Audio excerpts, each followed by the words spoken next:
Coming up, NBA teams continue to fight for playoff positioning to finish the weekend as the regular season winds down. This is Locked On Now, NBA.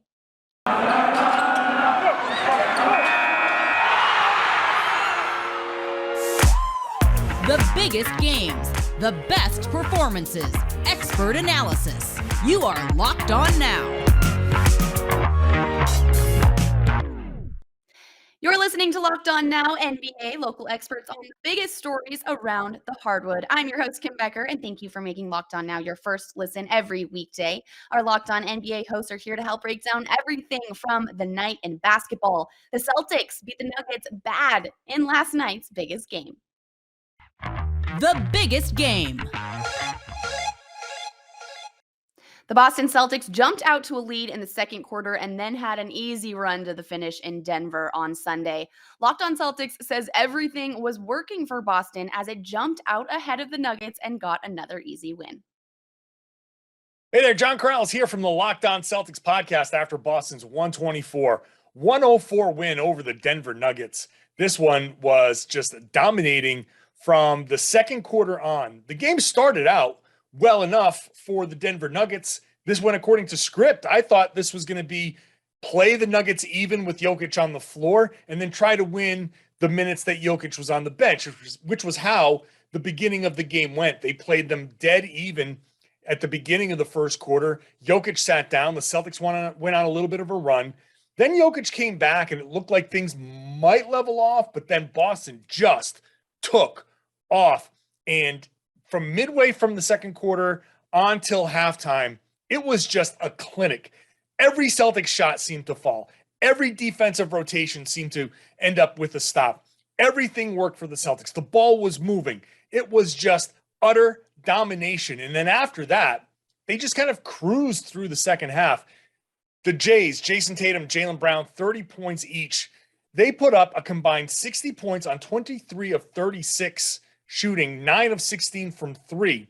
This follows the Sacramento game where they combined for 62 on 23 for 34 shooting and 10 of 15 from 3. So really almost duplicating that Sacramento game in Denver against a much better Nuggets team against the MVP or MVP frontrunner, reigning MVP, Nikola Jokic.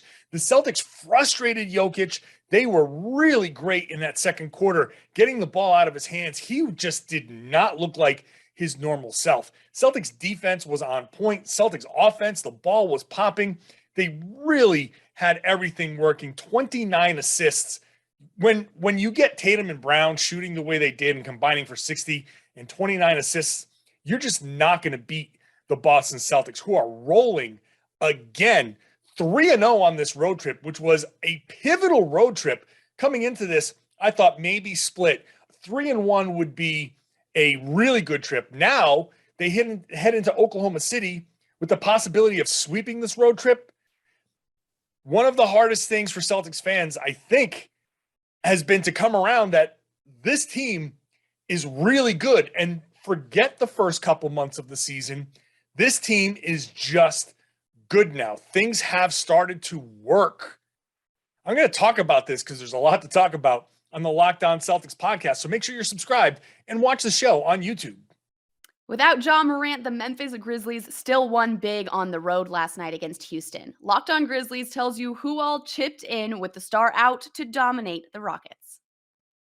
Sean Coleman here with the Locked On Grizzlies podcast. No Ja, no problem. As for the second time this week, or the second time within the past few days, the Grizzlies were able to get a convincing victory over the Houston Rockets, 122-98. The Grizzlies did it a bit different way than they usually did. Not so much scoring 70, 80 points in the paint, but more from the three-point line. 16 threes, including shooting 47% from three. 4 starters with double-digit three-pointers.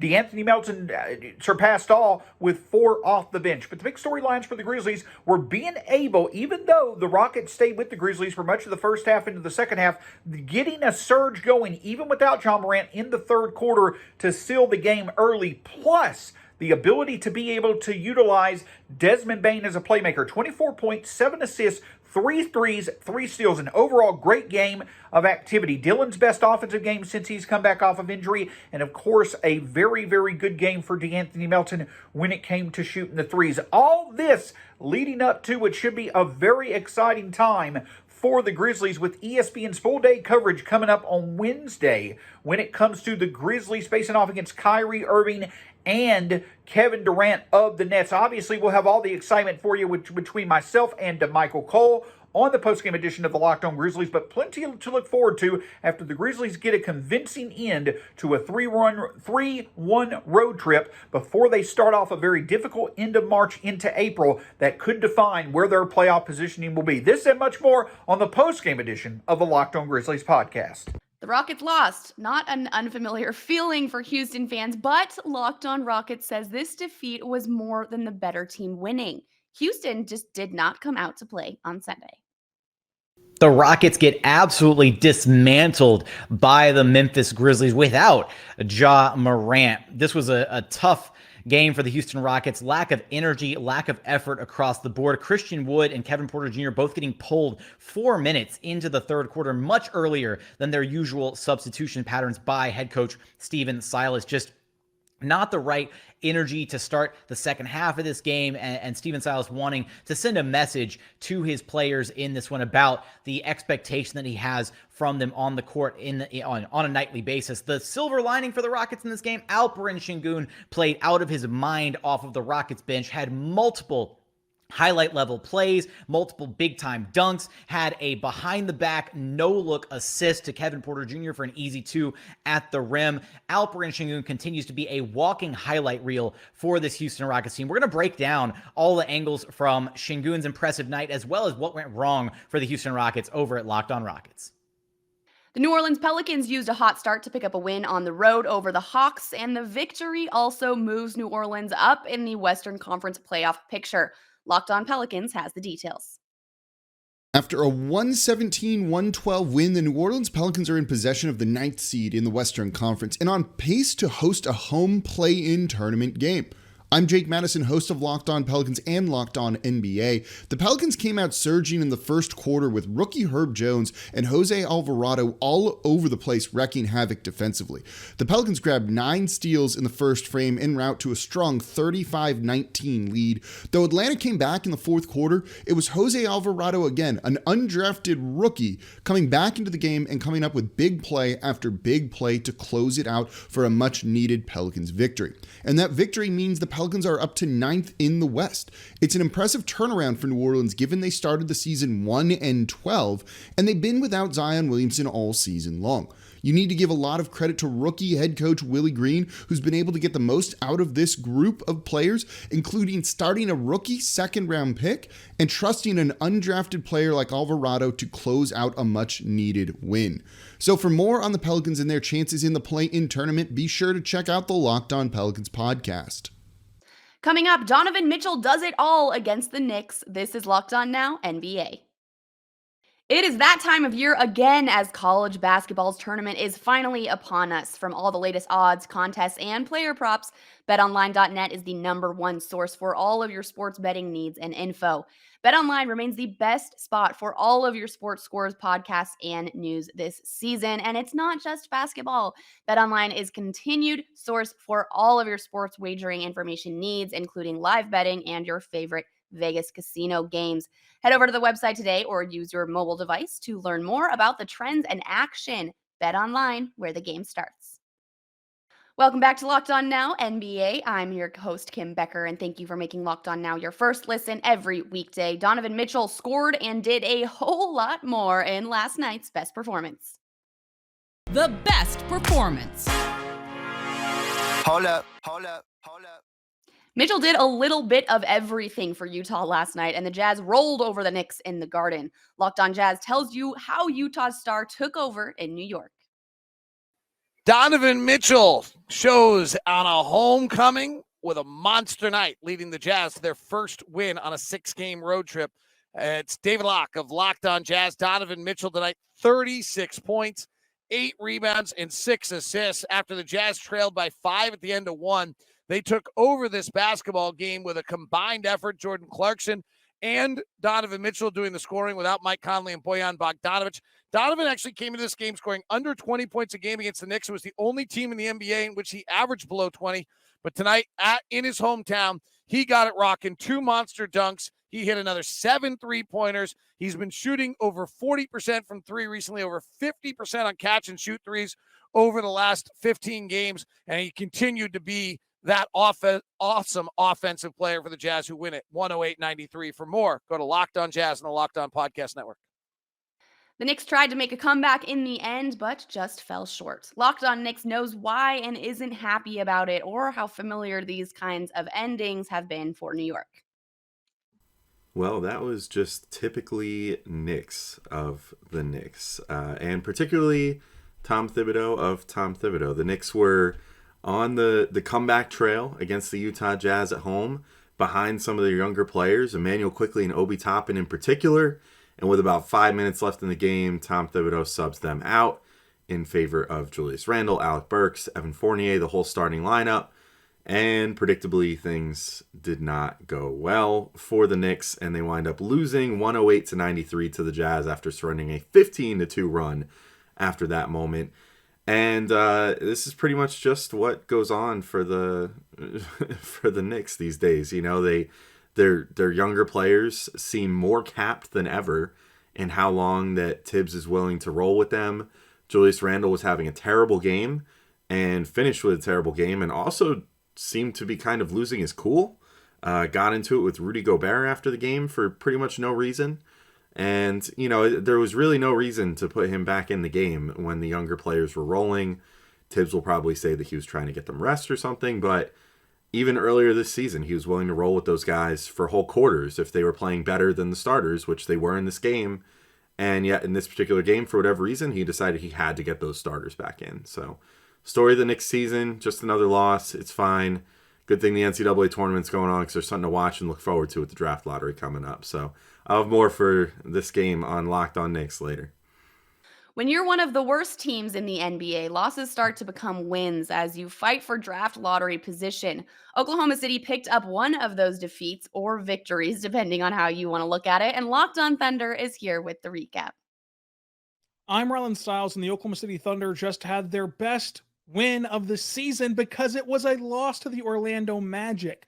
It pushes them closer to the bottom three in the NBA, which would grant them the highest odds at the top overall pick. And in a rebuilding season, and with a lack of lottery luck last year, the Thunder desperately need that. No SGA tonight. He looks to be playing tomorrow against Boston on the second night of a back-to-back.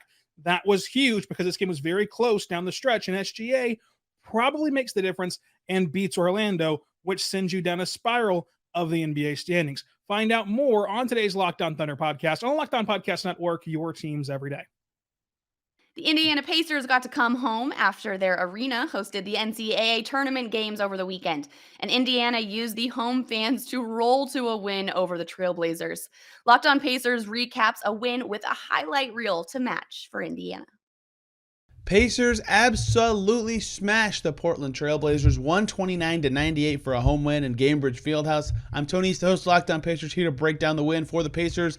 Finally back at home after all the college basketball left town, and the Pacers took advantage, destroying a very weak Portland team by over 30 points. O'Shea Brissett led the Pacers with 24 points and 9 rebounds, including the dunk of the year for the Pacers, the highlight play of the year. Lance Stevenson throws a behind-the-back pass to Brissett, who double pumps a reverse slam. It was a sick play. And the Pacers cruised really the whole way. They were never trailing. They had 7 players in double figures, including 4 guys above 15 points. They stopped the Blazers easily for most of the game. The fourth quarter, they completely dominated 35-16. It was really a total and complete win for the Pacers, something they haven't had in a long time, and their second win in a row, which they have not had for over 2 months. So the Pacers hitting a little bit of a groove at a strange time, and we'll break it all down and more on the Locked On Pacers podcast. The Toronto Raptors are pushing toward the playoffs and may have a new consistent contributor emerging for their run. Locked On Raptors goes over a low-scoring victory over the Sixers in Philadelphia. My precious, Sean Woodley here from Locked On Raptors, not to talk about Lord of the Rings, but instead to talk about the Toronto Raptors' 93-88 win over the Philadelphia 76ers on Sunday night in Philadelphia. And the big takeaway from this one, a huge win for the Raptors, is that Precious Achiuwa is coming. The Raptors have been kind of talked about all season long as a 5-man core type team. You've got Scotty Barnes, their huge, amazing rookie, of course. You've got Pascal Siakam. You've got Fred VanVleet, OG Anunoby, Gary Trent Jr. Those have been the 5 guys. Precious Achiuwa, as of late, has entered into that conversation and is very much a part of this core going forward. Based on what we've seen since the All-Star break in particular, he's been up over 14 points a game. He's shooting nearly 43% from downtown. And against the Sixers on Sunday, he had 21 points, 9 rebounds, 1 assist as well, and 9 of 15 shooting, 2 of 4 from downtown. And the most impressive part here was that he did the little things down the stretch to help the Raptors win this one. He was the primary defensive option against James Harden and Joel Embiid in a lot of possessions down the stretch. He was essentially switching on to Harden in concert with Scotty Barnes, a 20-year-old, in guarding the Embiid-Harden pick and roll. And the Sixers got nearly nothing down the stretch of this game, only 14 points in the fourth quarter for them. And over the course of the final 3 quarters of this game, they managed just 51 points after scoring 37 in the first. And Precious Achiuwa was a massive part of that. You know, the Raptors don't have the size to really contend with Joel Embiid, but they certainly have the annoying factor and they have the length. Embiid just 6 of 20 in this game. Harden just 5 of 12. Just a really impressive gutsy effort from a Raptors team that has been excellent defensively over the last little while. They've been a top 6 or 7 defense since January 1st. And if they can play defense like this, to couple with a starting 5, a core 6 of guys who are all kind of dangerous, all options late in games, this is a very, very troublesome team. I can imagine the Sixers are not thrilled about the idea of a 2-7 series with the Raptors, where it will just be all elbows and blood for 7 games. The Raptors might not have the talent to win that type of thing, but with Precious Achiuwa, they've got the talent coming down the line for sure. I'll have more from this game broken down on tomorrow's episode of Locked On Raptors. There's a lot to get into. Be sure to tune in. That's all for today on Locked On Now NBA. Thank you again for making Locked On Now your first listen every weekday. Now that you're done here, go on and make your second listens Locked On NBA and your team's Locked On podcast. I'm Kim Becker. This has been Locked On Now, Locked On your team every day.